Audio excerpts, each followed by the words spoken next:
नमस्कार, मैं आज फिर आपके लिए NCERT CBSE class 9th subject आपका है हिंदी कोर्स बा यानी स्पर्श भाग एक गद्यखंड। तो पाठ है आपका दुख का अधिकार, जिसके लेखक हैं यशपाल जी। तो आज हम एमसीक्यूज लेकर आए हैं, तो चलो फिर शुरू करते हैं। तो पहला प्रश्न आपके सामने इस प्रकार से रहा दिया कि हमारे लिए पोशाकें क्या करती हैं। विकल्प: खुले दरवाजे बंद कर देती हैं, अधिकारों से वंचित कर देती हैं, स्थान को अनिश्चित कर देती हैं, बंद दरवाजे खोल देती हैं। तो सही उत्तर होगा बंद दरवाजे खोल देती हैं। विकल्प नंबर डी सही है। प्रश्न नंबर दूसरा, भगवाना की मृत्यु कैसे हुई थी। विकल्प: बिच्छू के डसने से, सांप के डसने से, बीमारी से, दुर्घटना से। तो सही इसका उत्तर होगा सांप के डसने से। विकल्प बी सही है। प्रश्न नंबर 3, बुढ़िया ने भगवाना को बचाने के लिए क्या नहीं किया। विकल्प: झाड़ फूक, डॉक्टर को दिखाया, नागदेव की पूजा, ओझा को बुलाया। इसका सही विकल्प होगा डॉक्टर को दिखाया, यानी ये विकल्प गलत है।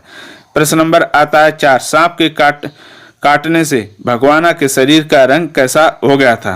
विकल्प: नीला, सफेद, काला, भूरा। सही उत्तर होगा काला, यानी विकल्प सी सही है। प्रश्न नंबर 5, फुटपाथ पर कपड़े से मुंह छिपाए सिर को घुटनों तक रखकर फपक फपक कर कौन रो रहा था। विकल्प: भगवाना की माँ, लेखक की माँ, किराने की दुकान वाला, भगवाना की पत्नी। तो सही उत्तर होगा इसमें भगवाना की माँ। विकल्प नंबर ए सही है। प्रश्न नंबर 6, भगवाना के पास कितनी जमीन थी। 1 बीघा, 2 बीघा, 1.5 बीघा, 2.5 बीघा। तो सही उत्तर होगा 1.5 बीघा। प्रश्न नंबर 7, कछियारी का अर्थ क्या है। खरबूजों की खेती करना, गेहूं उगाना, कपड़ों का व्यापार, खेतों में तरकारियां बोना। तो सही उत्तर होगा विकल्प नंबर डी, खेतों में तरकारियां बोना। प्रश्न नंबर 8, सम्भ्रात महिला अपने पुत्र की मृत्यु पर कितने दिनों तक नहीं उठी। विकल्प: 2 माह तक, 2.5 मास तक, 3 माह तक, 15 दिन तक। तो सही उत्तर होगा विकल्प नंबर बी, 2.5 मास तक। प्रश्न नंबर आता है 9, किसके सिराने हरदम दो डॉक्टर बैठे रहते थे। निर्धन महिला के, भगवाना के, सम्भ्रात महिला के पुत्र के, सम्भ्रात महिला के। तो सही उत्तर होगा सम्भ्रात महिला के, यानी विकल्प नंबर डी सही है। फिर आता है प्रश्न नंबर 10, बुढ़िया के घर का आटा और अनाज कहाँ चला गया। विकल्प: आंधी में उड़ गया, आग में जल गया, दान दक्षिणा में चोरी हो गया। तो सही उत्तर होगा सी, यानी दान दक्षिणा में चला गया। विकल्प नंबर प्रश्न नंबर 11, बुढ़िया खरबूजे रखकर कहाँ बेचती थी। रेहड़ी पर, फुटपाथ पर, खेत पर, घर के बाहर। तो सही उत्तर होगा विकल्प नंबर बी, फुटपाथ पर। प्रश्न नंबर आता है 12, शहर भर के लोगों के मन किसके शोक में द्रवित हो उठे, यानी पिघल गए या दया आ गई। विकल्प: सम्भ्रात महिला के पुत्र के, बुढ़िया के पुत्र के, भगवाना के पुत्र के, लेखक के पुत्र के। तो सही उत्तर होगा सम्भ्रात महिला के पुत्र के मृत्यु पर। प्रश्न नंबर आता है 13, लेखक ने अपनी तुलना किससे की। तो विकल्प है बिना पंख के एक पक्षी से, जल के बगैर मछली से, कटी पतंग से, कटे हुए ब्रश से। तो सही उत्तर होगा कटी पतंग से। विकल्प नंबर सी सही है। प्रश्न नंबर आता है 14, हमारा स्थान कौन निश्चित करता है।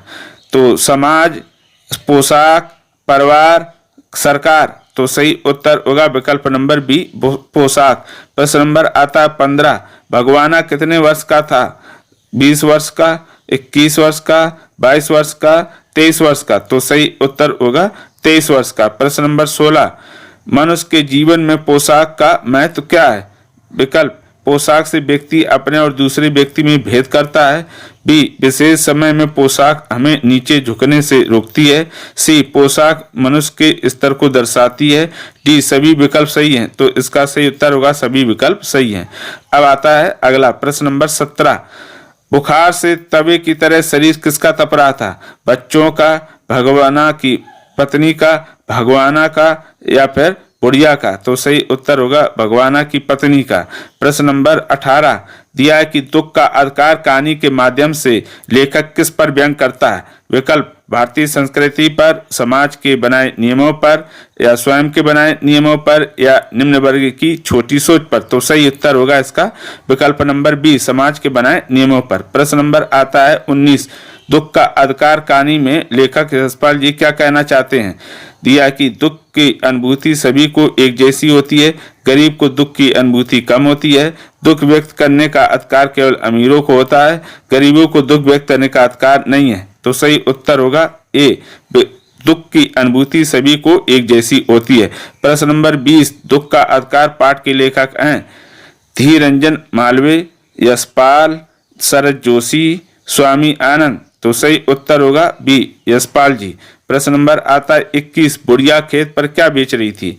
दिया है तरबूज, ककड़ी, अमरूद, खरबूजा। तो सही उत्तर होगा खरबूजा। प्रश्न नंबर आता है 22, तो 22 में दिया कि किसी मनुष्य की पोशाक को देखकर हमें क्या पता चलता है? उसका व्यवसाय, उसका समुदाय, उसका धर्म, उसका वर्ग। तो सही उत्तर होगा उसका वर्ग। प्रश्न नंबर आता है 23, दुखी होने के अधिकार से लेखक का क्या आशय है? तो विकल्प है बहुत अधिक दुख होना, गरीबी और मजबूरी, दुख मनाने की सहूलियत, या आर्थिक रूप से कमजोर। तो सही उत्तर होगा सी, दुख मनाने की सहूलियत। प्रश्न नंबर आता है आपका 24, बुढ़िया के किस काम को लोग गलत बता रहे थे? विकल्प सूतक में खरबूजे खाने को, सूतक में खरबूजे बेचने को, सूतक में दुकान खोलने को, ओझा के बुलाने को। तो सही उत्तर होगा विकल्प बी, सूतक में खरबूजे बेचने को। यानी उसके बच्चे की मृत्यु हो गई थी बुढ़िया के और दूसरे दिन ही वो खरबूजे बेचने लगी, इसी बात पर लोगों को आपत्ति थी।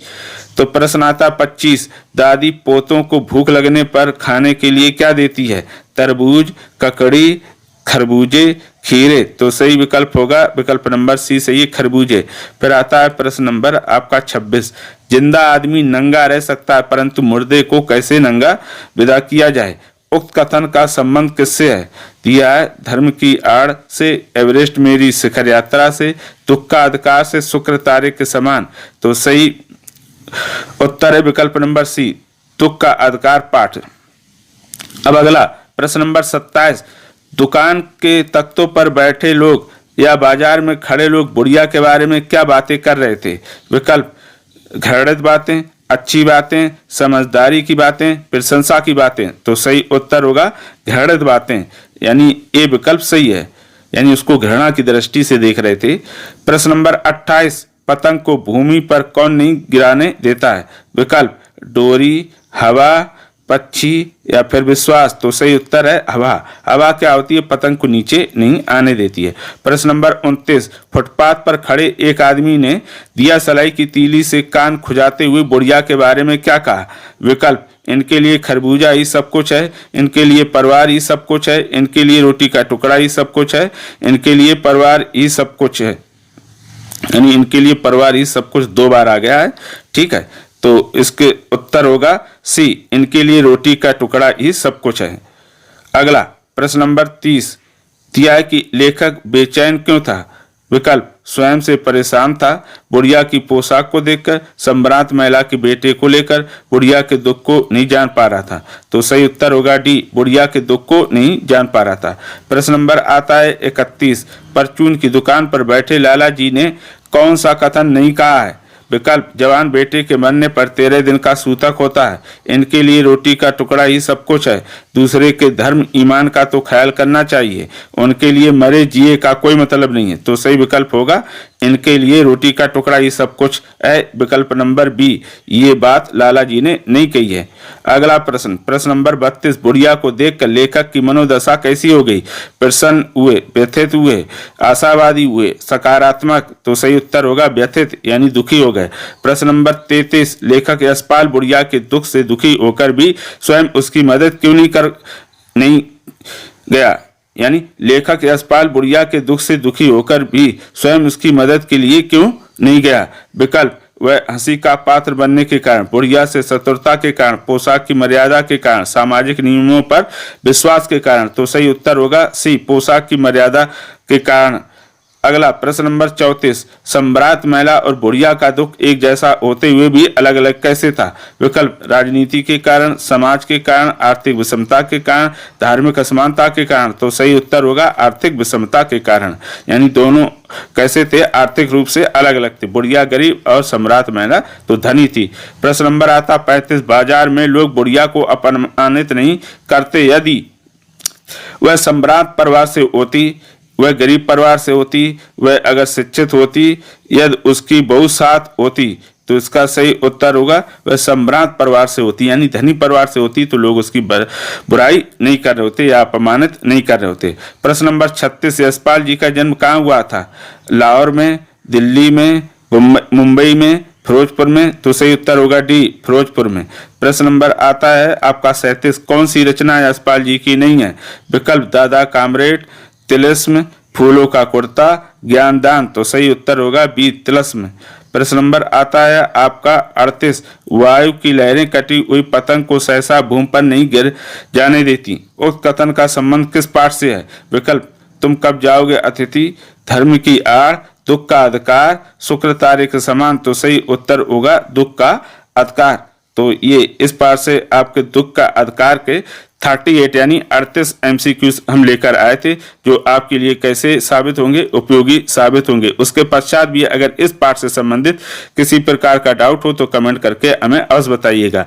मैंने इसी पाठ के प्रश्न उत्तर, समरी वगैरह सब और शब्दार्थ इसके डिस्क्रिप्शन बॉक्स में उसकी लिंक दे दी, आप जाकर उन्हें भी बहुत ही आसानी और सरल भाषा में समझ सकते हैं। तो फिर आज के लिए इतना ही, अब हम फिर मिलेंगे किसी नए विषय के साथ, तब तक के लिए धन्यवाद।